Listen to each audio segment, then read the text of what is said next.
G'day everyone. This will be my second attempt at copper ion swap refining of jewellery grade silver, 0.925.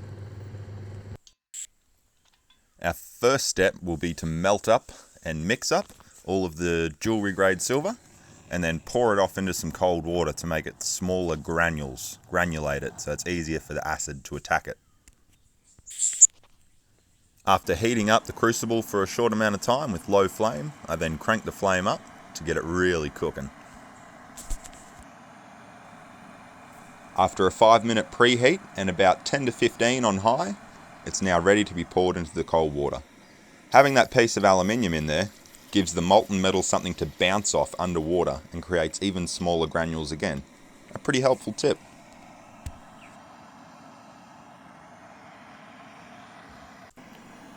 Now, our first pour actually got most of the silver out. What's left in the crucible now is mostly just slag, other metals that haven't melted quite as quickly as the silver has. But we'll pour them off anyway. This secondary pour of the metals that were attached to the side of the crucible and didn't come out the first time will be majoritively copper. You'll actually notice that there's a massive colour difference between the first silver that I poured into the water and the second stuff. And that is a result of having more copper in it. What's left in there now is mostly rubbish and can be discarded.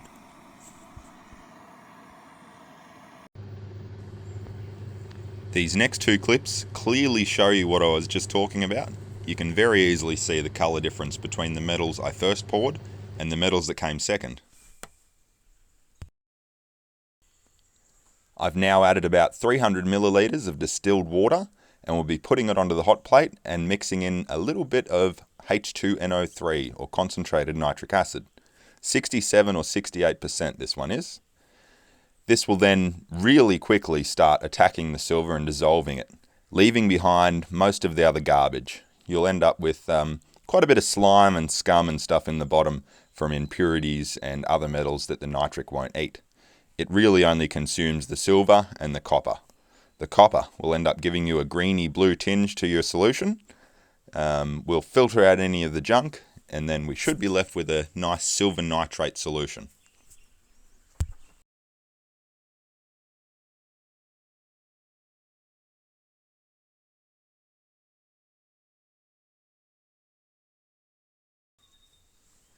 I left the solution on heat for about 4 or 5 hours and continued adding small amounts of concentrated nitric acid to dissolve everything that was left in there. Before long, only some purple slime was left in the bottom of the beaker. I was able to filter that out and then we can add the copper to produce the ion swap and release our silver from the solution.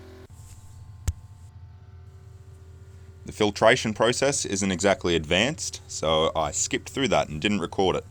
Basically, I used a 100ml qualitative filter inside of a 102ml Buchner funnel. This is a very basic process. I don't even have a vacuum pump. I just use the gravity to filter the solution and then I rinse it out with some nice distilled water a few times afterwards. I've added the copper to the solution now and you can already see the silver crystals forming. This is after only about 30 seconds to a minute. Very quick process.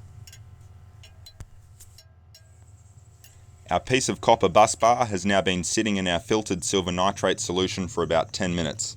You can see the silver attaching itself to the copper bus bar. This can easily fall off after a short amount of time. This is basically the result of the copper taking the silver's place in the nitrate solution and releasing the silver again as pretty much microscopic elemental granules. After about 30 minutes, we can see a lot more silver being formed.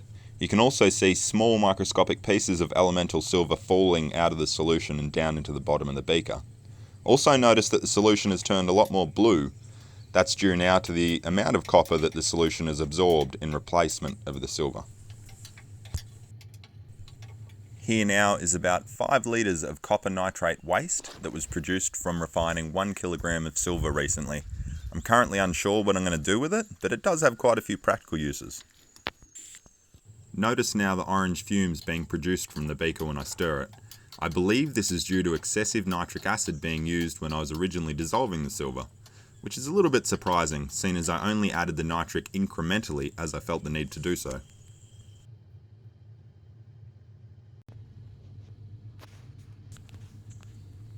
At this point, I think timing is everything.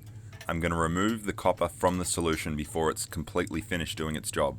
There's still small amounts of silver attaching itself to it, but if I remove the copper now, the chance that there's any small flakes of copper in the solution still, they should dissolve. It will still leave a little bit of silver in my solution, but I can put that in my stock pot and I can always treat it later. This is just going to keep an excessive amount of copper from being in the finished product. Similar to how we filtered the solution before to catch any of the sludge and crap that we didn't want in our pure solution, this time we'll be doing pretty much the opposite. We're filtering the solution to catch the cement silver in the top before the filter paper and remove any of the copper nitrate, allowing it to flow through. We'll be giving it a really good rinse because excess nitric acid in the finished cement silver can burn off as nitrogen dioxide when we're melting up our ingot. We don't want that. We don't need excessive fumes.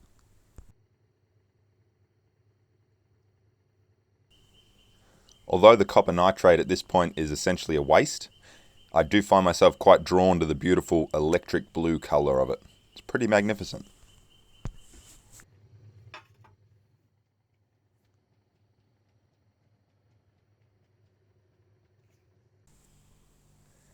It's at this point I do wish that I had a filtration funnel and a vacuum pump.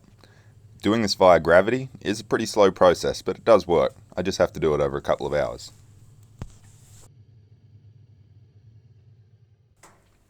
Most of the liquid copper nitrate solution has now been filtered off. Most of what remains is just the cement silver. We'll give that a really good rinse like I was previously saying before.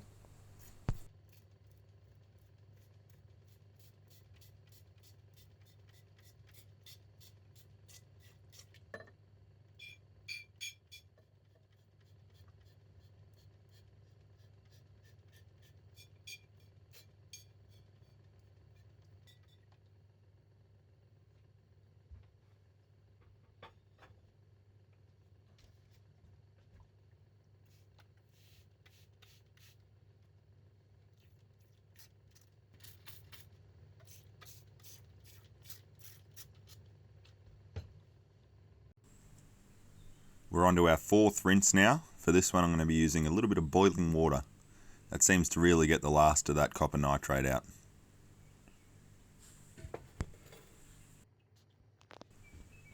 After 5 good rinses, we can now see that the liquid coming out the bottom of the filter is perfectly clear. That should mean that all of our copper nitrate's gone. I've rinsed it all off into a beaker and I've put it on medium heat to slowly dry out. I also rinsed off the filter paper.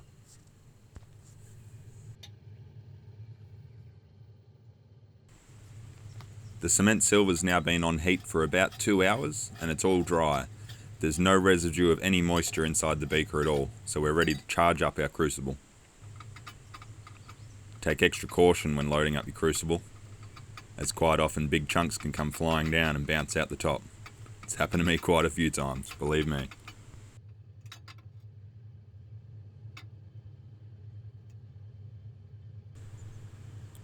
I've also added a small amount of borax to the bottom of this crucible to reduce the chance of the silver ingot sticking to it. I won't be pouring the silver out into another mould of any description. I'll just be letting it cool inside that crucible and then breaking the crucible off to reveal a coin-shaped 100-gram piece of silver. After slowly letting the furnace warm up and gradually increasing the temperature, we're now ready to crank it right up and get that silver melting. After 2 to 3 minutes on high heat, the crucible's now glowing red. The silver amount is slowly reducing as it melts into a big button in the bottom. These Kmart latte mugs do pretty well for $1.50 each. After 10 minutes on high heat, the silver has taken on a texture similar to that of a sponge. Shouldn't be much longer now. It's doing pretty well. After another 10 minutes, the silver has almost all completely melted, so we've reached its melting point. There's just a little bit there still stuck. Most of it's turned to liquid. Wasn't long after this that my map gas actually ran out of gas, but the whole silver ingot did melt down. It could have used a little bit longer, but we'll work with what we got.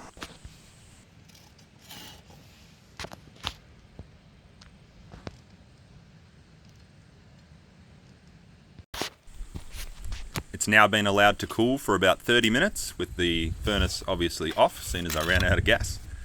Let's crack it open.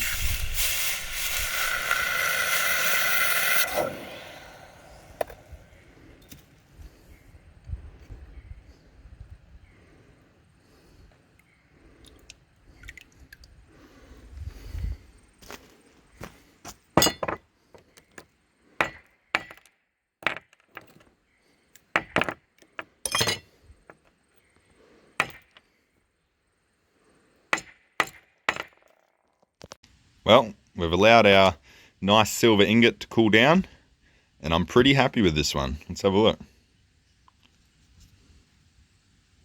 It is really nice and shiny. It looks very pure. I just broke the crucible open to get it off. There was a little bit of borax slag on the bottom, but that wasn't too bad, just sort of chipped off a bit. I'm really keen to send this one off to Grappies and see what it actually tests at, because I'm a lot more happy with this than what I am the 1 kilo refine that I did recently. So let's put him on the scales.